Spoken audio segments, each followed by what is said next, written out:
Hello everyone, welcome back to my channel. तो आज अपना जो टॉपिक है वो है structure of anther and male gametophyte. ये वैसे देखा जाए तो ये बीएससी पार्ट थर्ड का टॉपिक है। वैसे देखा जाए तो ये सभी एग्जाम के लिए इम्पोर्टेंट टॉपिक है। तो आप किसी भी एग्जाम, कॉम्पिटिटिव एग्जाम की तैयारी कर रहे हो तो उसके लिए भी ये टॉपिक इम्पोर्टेंट है। तो आज अपना टॉपिक है structure of anther and male gametophyte.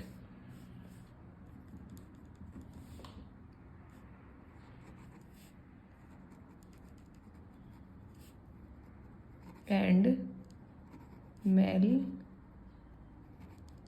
Gametophyte. तो ये अपना टॉपिक है structure of anther and male gametophyte.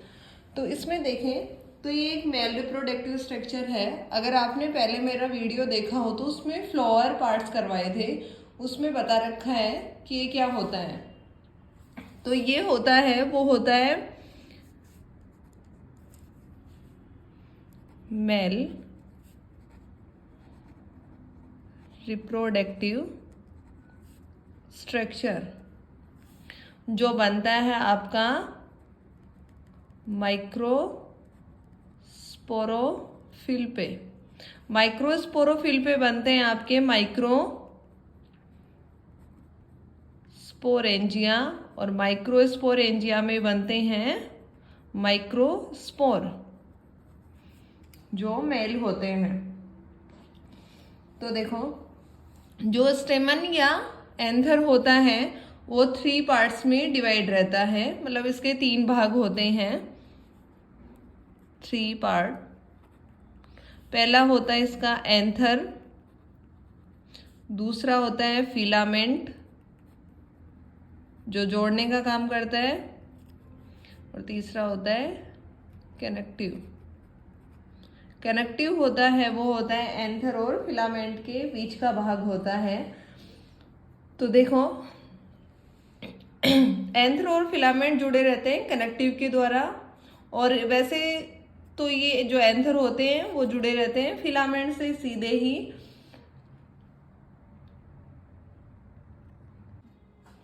तो ये जो आपका एंथर होता है इसमें बनते हैं पोलन ग्रेन, तो इसे बोलते हैं पोलन सेक, या फिर इसको बोलते हैं माइक्रोस्पोरेंजियम, क्योंकि इसमें बनते हैं माइक्रोस्पोर।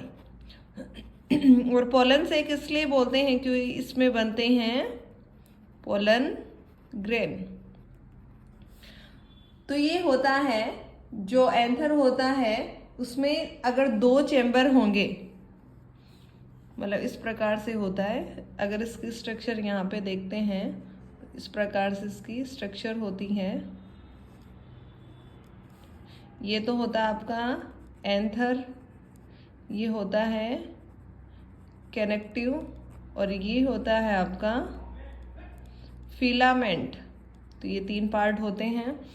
अगर इसमें 2 पाली होगी, 2 चैम्बर होंगे, तो उसे बोलेंगे अपन डायोसियस। मतलब 2 चैम्बर होती है तो उसे बोलते हैं डायोसियस। और अगर इसी में 4 हो तो उसे बोलते हैं, और अगर इसी में 4 हो, मतलब 4 स्पोरेंजिया मिलकर इसका निर्माण करे तो उसे बोलते हैं टेट्रा स्पोरेंजिएट बोला जाता है। तो इस प्रकार से ये इसकी स्ट्रक्चर होती है। और अगर केवल एक ही स्पोरेंजियम हो तो उसे बोलते हैं मोनोस्पोरेंजिएट। इस प्रकार से इसमें माइक्रोस्पोर का फॉर्मेशन होता है। तो एक मेल रिप्रोडक्टिव ऑर्गन हो गया। तो आगे वाली वीडियो में देखेंगे अपन इसका डेवलपमेंट ऑफ माइक्रोस्पोरेंजिएट।